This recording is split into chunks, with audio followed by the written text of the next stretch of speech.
For the second time this season, the Carolina Hurricanes take on the Ottawa Senators. And last time was the shutout. Could we be seeing another one tonight with Pyotr Kochetkov in net this time for a possible fireworks show?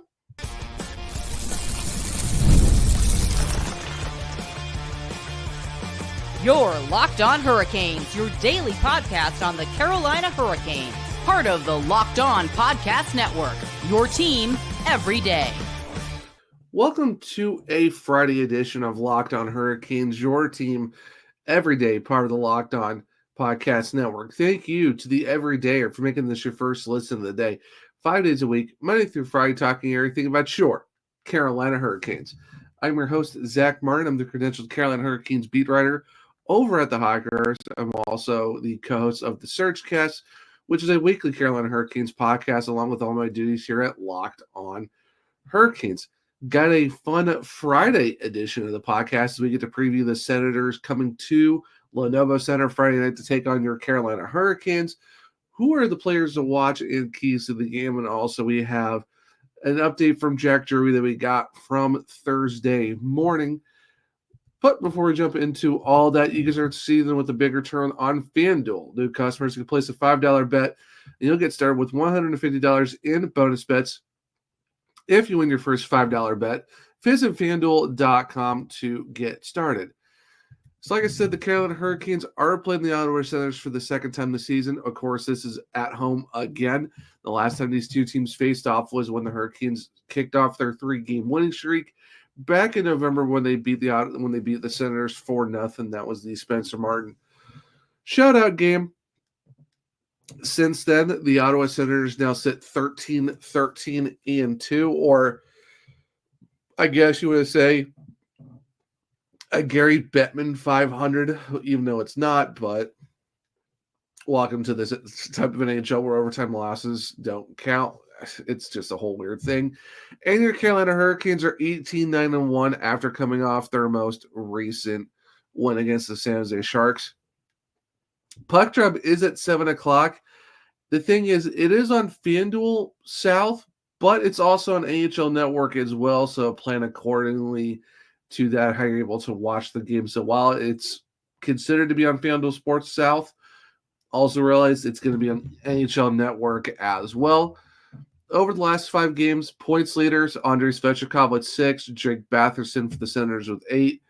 Brady Tkachuk and Andrei Svechnikov both have 3 goals, and then Tim Stützle with 7 assists compared to Sebastian Aho's 5. When you look at the tail of the tape, and of course we always know that this is kind of, while it looks good on paper, it all depends on how the game goes. Your Carolina Hurricanes are third in the power play at 28.3.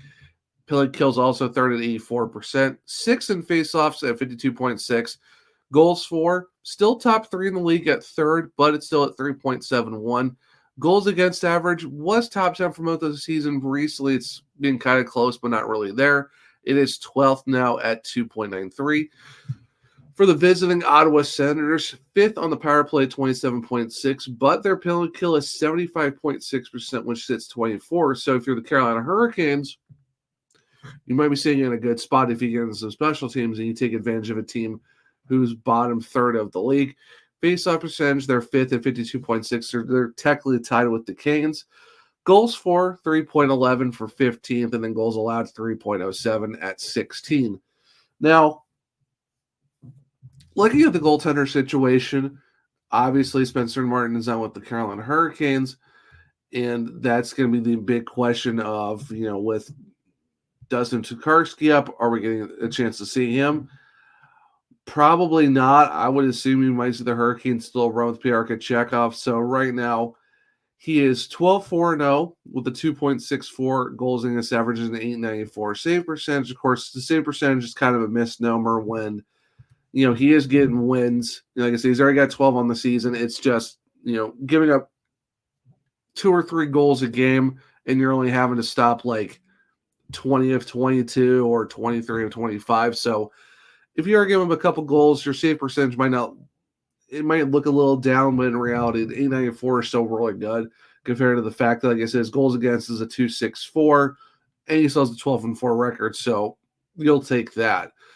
Now, with the Senators, while Linus Ullmark did to have that extension, his save percentage is still only 903 with a 2.7 goals against average with a shutout. It's just unfortunately the Senators aren't getting wins in front of them. So one of the situations where the goalie can only do so much, can't score the goals for them as well, even though they're averaging 3.11 a game.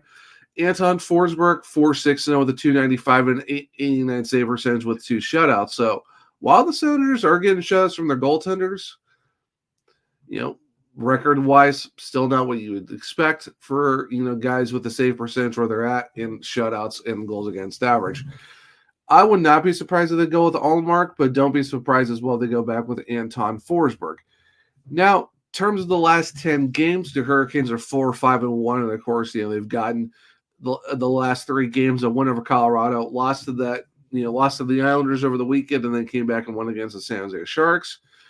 The Senators are 5-4-1 with a loss also to the New York Islanders as of late, but they have beaten Detroit, Nashville, and most recently Anaheim. Now, I would say for this type of game, it's a must-win.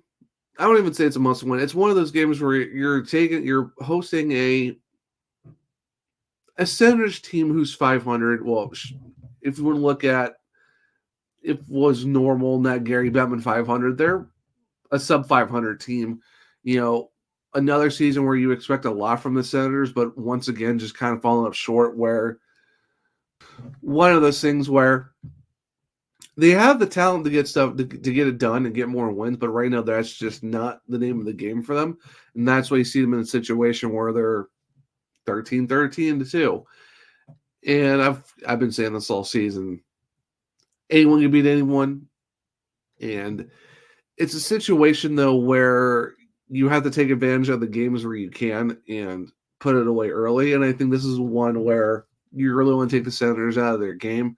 Of course, we'll do, players to watch and tales of the tape in the second segment. But overall, if you're the Carolina Hurricanes and you just won against the Sharks, of course, wasn't the most prettiest of wins, but hey, they don't ask how. They just ask how many. The Hurricanes do have 18 wins. So if you're going for win number 19, it's just you have to take advantage of the games that you can, especially when you look at the back end of this month where they're going into the last full week of December, which is, Christmas week, is you got the Capitals on a Friday the week before. You got Saturday off, but then you have a back-to-back Sunday, Monday. You got that short little break for Christmas, and then it's Friday on the 27th. You got the Devils, and then it's a back-to-back where you get to face them again on Saturday the 28th, and then you finish off with Columbus on the 31st. Even though you do got Columbus coming up, very soon as well. It's next week, but this is a part of the schedule where you have to get your wins when you can and get the points when you can. Like I said, especially the fact that you got, towards, going into Christmas week, you got 3 games in 4 days. And that's a situation where, that's a lot of hockey in a short span of time with the back-to-back. And then you got 3 days off. And then you got another back-to-back on home against the divisional rival in the Devils. So you're talking 5 games in a matter of 8 days, 7 or 8 days. So it's going to be a very tough end of the month for December going into 2025. So when you look at a schedule like this to where you got a 4-game homestand that's pretty much spread out over 10 days, you have to take advantage of the home ice advantage. You're at home, you're in the flow, you're with family, you got the holidays coming up. It's a situation where you want to take your chances and capitalize on them. So in terms of when you get the Senators coming to 10, you already beat them once 4-0, pretty decisively, and that was with Spencer Martin in it. Now you got Peter Kochetkov. This is a game where it should be electric between, just how these two teams have been playing each other as of late. And I think this is where, you've already beat them once at home. You do it again on Friday night, go into the weekend with another win, and that's what you just need to do. So that being said, what are the keys to the game to get the win, and who are the players to watch? So Stick around, as we'll do that here in a second on a Friday edition of Locked On Hurricanes. PrizePicks is the best place to get real money sports action. With over 10 million members and billions of dollars in award winning, PrizePicks has made daily fantasy sports accessible to all.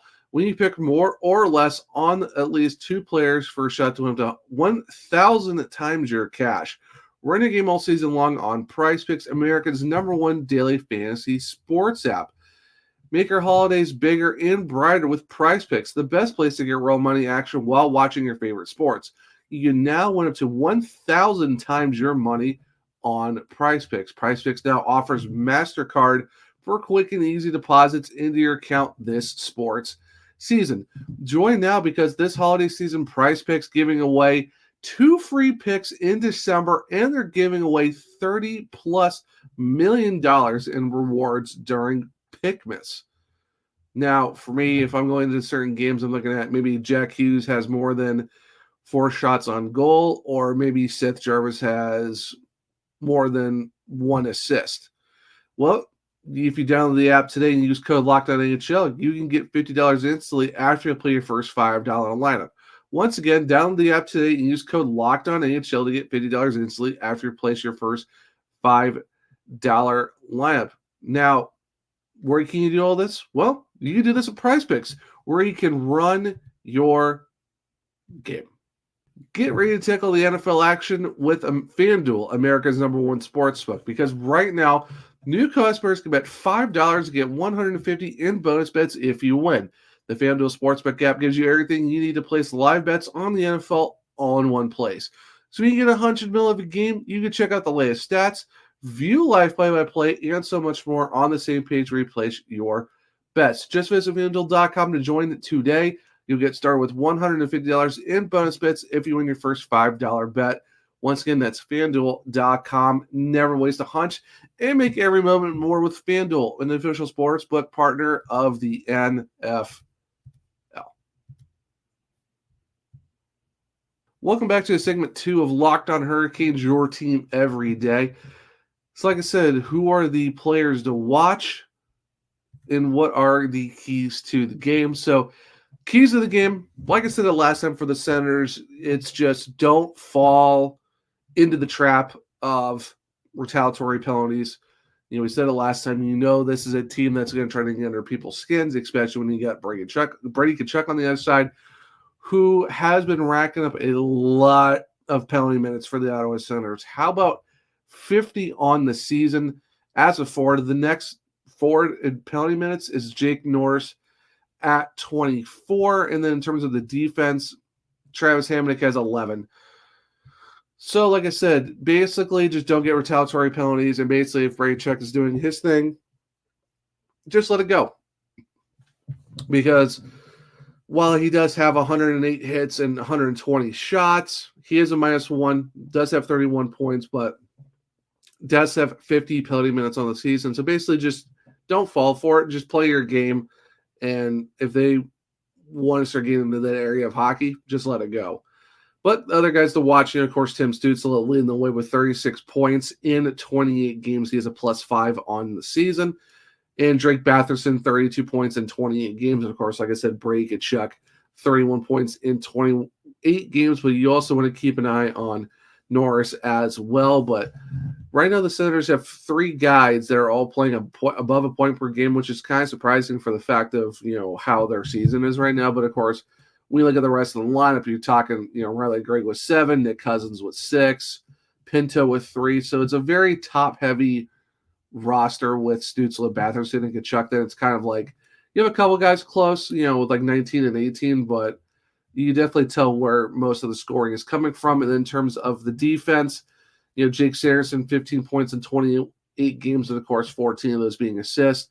Thomas Chabot, 13 points, 12 of those being assists as well. And Sanderson's a -14, but Nick Jensen +12. So something to keep in mind. Of course, we talked about the goaltenders in Ullmark and Forsberg. Now, with the Carolina Hurricanes, obviously players to watch.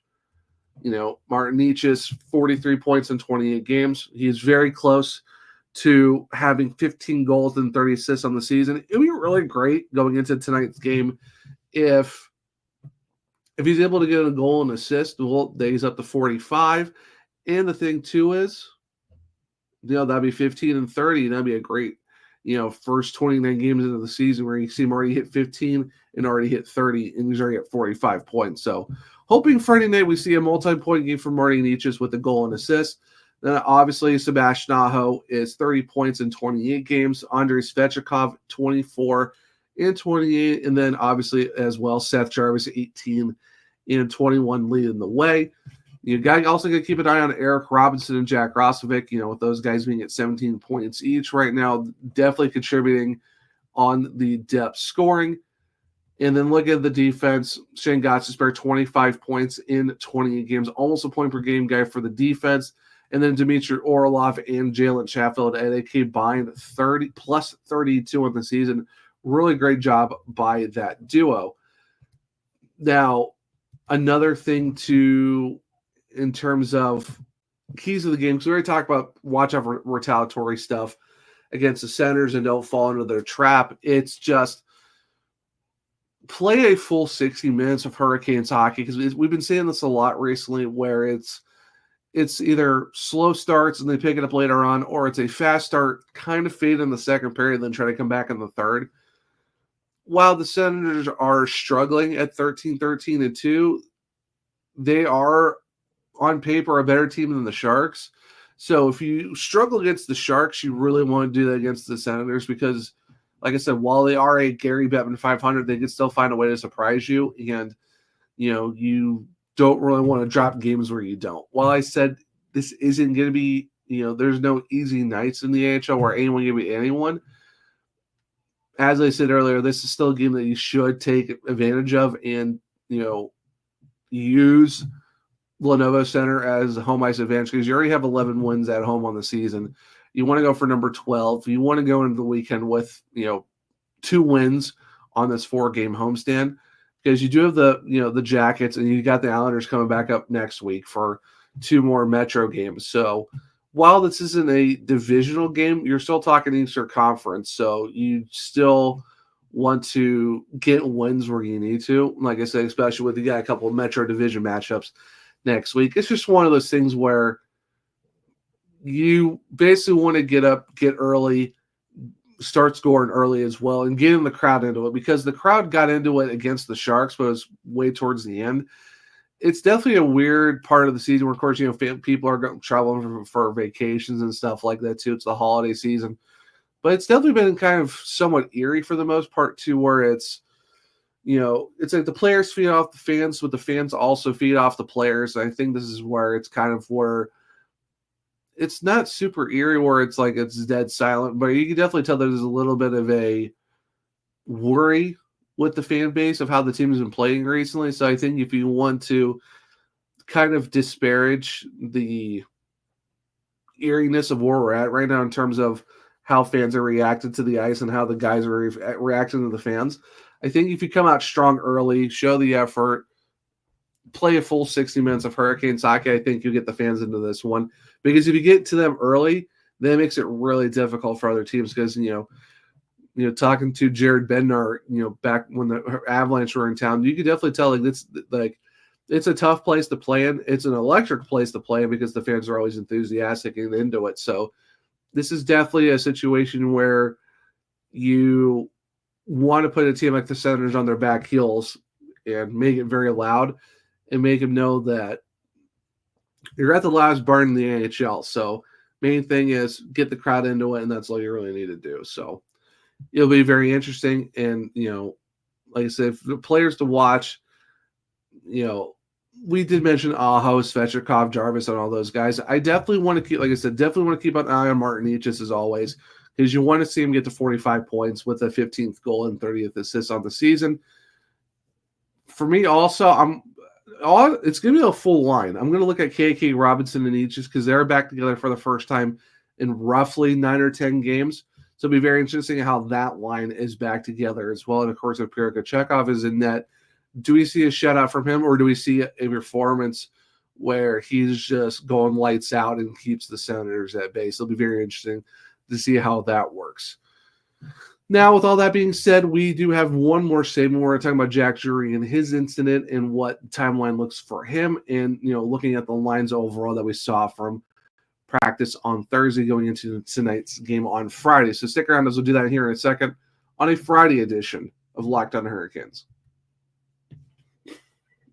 We're driven by the search for better, but when it comes to hiring, the best way to search for a candidate isn't the search at all.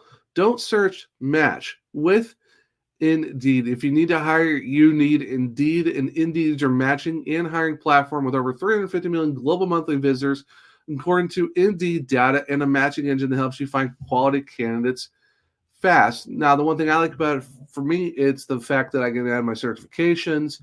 If you got CDLs or, other previous experience that you have, they can help you find jobs you're looking for, because you can set up what jobs you're specifically looking for. And for an employer, well, the more you use it for, looking for certain qualifications or certain, aspects of what you're looking for in terms of an employee, well, Indeed does help you out with that, because they leverage over 140 million qualifications and preferences every day. So when you use Indeed constantly or more, then it consistently learns from you, and it helps you find more employees that fits your style. And so the more you use it, the better it gets. And listeners of this show will get a $75 sponsored job credit to get your job more visibility at Indeed.com/lockedon. Once again, just go to Indeed.com/lockedon right now and support our show by saying that you heard about Indeed on this podcast. One more time, Indeed.com/lockedon. Terms and conditions apply. Need to hire? Well, you just need Indeed. Welcome back to segment 3 of Locked On Hurricanes, your team every day. And like I said, at the end of segment 2, we get to talk about the Jack Drury situation, what that looks like, and what lines we saw on Thursday at practice for your Carolina Hurricanes. And unfortunately, Jack Drury had to get surgery on Thursday, as they heard, as we know now, that Jack broke something in his hand. But unfortunately, there is currently no timeline on when he's possibly back, and that's, of course, after he stopped the puck with his hand against the Sharks on Tuesday. It's unfortunate. It's really sad to see, because he was playing really well as a second-line center, leading the team in the face-off percentage, being a contributor all over the ice, someone she can really rely on.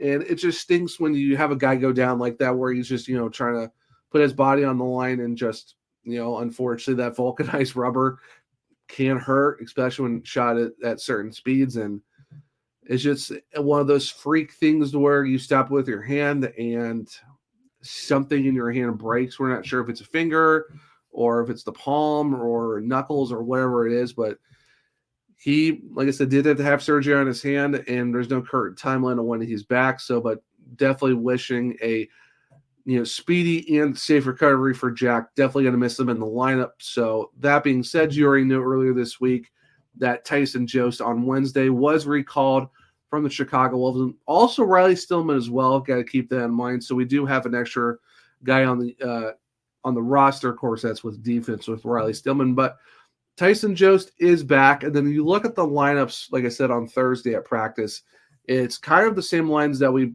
pretty much saw during the Western Canadian road trip that I know people have been clamoring for the last few games. So it's, Svechnikov, Aho, Rosovic, not surprising. And then it's going to be the line of Robinson, Cockney, and Minichis. And then, of course, it's Martin, Stahl, Jarvis, and then Carrier, Jost, and Blake. Now, I know a lot of people were happy to see that second line back together again, because, we saw it for the Canadian road trip, and then even after that too, of how lethal that line was. Like, they were getting points like crazy, especially with Nietzsche and Robinson together, and even KK. Like, KK was getting good production in terms of secondary assists or primary assists, being that facilitator and the guy who was playing very physical hockey on that line with two speedsters. And ever since getting sent down to the fourth line after, where he had giving a couple of big chances, it's like he's been stuck on that fourth line for pretty much 9 to 10 games now. And while Rod Byrne was saying it's not a demotion, he was down there for a good bit, and because I know the fact that Jack Drury was playing well, in terms of roster configurations and just how the team has been playing recently, you would figure Kotkaniemi would get back to the second line a lot faster, but unfortunately he is back there. It's just not the circumstances you want, like I said, with Jack Drury now being out. But, I mean, if you want to look at how you should be feeling going into the Senators game, probably a lot better now for the fact that you got the original second line that pretty much since Edmonton and through the rest of that trip, and even when they came back too, and even going into Halloween against the Bruins, you're feeling pretty good about yourself now that the fact that group is back together. You know how that chemistry is. Now it's just, or you can see that chemistry get replicated once again. I think you will, all things considered. So the hope is that you get that, Robinson, KK, Nish's line rolling again and see how they do. I know a lot of people are kind of curious as to why you would put Seth Jarvis back with the Jordans, especially with the fact that he came back from his upper body injury, which we all thought was his shoulder. He's been playing phenomenal hockey as he's fifth on the team in scoring. You would think, how good he's been playing with Sebastian Aho, that you would have him back up there, but I can see why Rod Brind'Amour has him there, because you saw it last season, with Jarvis on that third line with the Jordans. He still puts up points, and that's adding a score onto that line. Now, granted, too, his pop-off from last year was being with Sebastian Aho and also Jake Gensel for a good bit of that, too. And I can definitely understand why you would probably want to have Seth Jarvis up there with Svechnikov and Aho. The thing is with that is, do you see Roslovic being a guy that you could slide onto the third line with the Jordans? I'm not really sure, just because of how his play style is. I would say if you want to throw someone else on that third line right wing with those guys, I would say maybe throw a Jackson Blake on there, and then maybe put Roslovic on that fourth line with Jost and Carrier. But I think in terms of how they want to try to spread out the roster and stuff, I'm not surprised at why they put a speedster like Roslovic with Aho as your distributor, and of course you got your power forward in Svechnikov. I know it doesn't make sense. I know some people are kind of questioning why you would do that, but in terms of just what we know from Rod Brind'Amour, what works, he knows that the Jing line of the Jordans and Jarvis does have some, juice to squeeze out of that group. It's just how you going to, you got to put Roslovic somewhere. And I mean, for the most part, him with Aho and Svech do work. It's just how consistent are you going to get out of that line? So it'd be very interesting for sure of how that plays out. I would not be surprised if that's the lineup that we're going to see going into Friday night. I know they got stuff going on throughout the day leading up to the game, but just by looking at how usually practice lines are, especially going into a game day, I would not suspect you're going to see any changes in terms of when we look at it towards the forward core. So definitely watch out for Svech, Aho, Roslovic, Robinson, Kotkaniemi, Nichis, and of course, then it's going to be Martin Extall, Jarvis, and then Carrier, Jost, and Blake. Course defense doesn't really change. Slavin Burns, Orlov, Chatfield, and then it's going to be Gostisbehere and Walker. And then in net, you would think you would see Dustin Tokarski finally get a shot in net. I would probably most likely you might see him against Columbus, if anything. So if you're playing a team like the Senators, I would not be surprised if you see Pierre Kachekov in the net. But it'll be very interesting. But let me know in the comments, how do you feel about, the lineup that is right now, with the fact that you do have that second line back together? But how do you feel with having Roslovic on the first line and Jarvis on the third? Because I know a lot of people on social media had some thoughts about Roslovic and Jarvis being where they're at and how they should be flipped. But let me know in the comments what you think about that. But guys, that will do a Friday edition of Locked on Hurricanes. Thank you for making it your first listen of the day. For your second listen, make sure to check out Locked on Fantasy Hockey. Become a fantasy hockey expert, and get the edge of your league mates with daily tips from Steal and Flip. Find Locked on Fantasy Hockey on YouTube or where you listen to podcasts. If you want to keep everything I got going on, One True Zach on X. Podcast is LO_Hurricanes. I'm also on Blue Sky at the Zachary Mern. I do have Linktree in both of my bios, to where you can check out all my writing at the Hockey Writers, or just go to thehockeywriters.com and then search up Zach Martin. You can find my author page there. If you want to check my other podcast, The Surgecast, well, on all podcast platforms on YouTube, just search up The Surgecast, you'll find it there. For this podcast, Locked on Hurricanes on Spotify, Apple, Google, wherever you listen. Leave a 5-star rating and review, because if you do, I might just read it on the show. For YouTube, well, Locked on Hurricanes. Subscribe, hit the bell notification so you don't miss a show. Hit the thumbs up button, let me know if you like the show as well. And like I said, in the comments, let me know how you feel about the lineup going into Friday night against the Ottawa Senators. Make sure to share with all other Caniacs to become everydayers just like you. I hope everyone enjoyed the Friday episode of Locked on Hurricanes. Hope everyone enjoys their Friday night and also watching their Carolina Hurricanes to face the Ottawa Senators. And finally, I hope everyone has a great weekend. And until next time, as always, let's go Kings.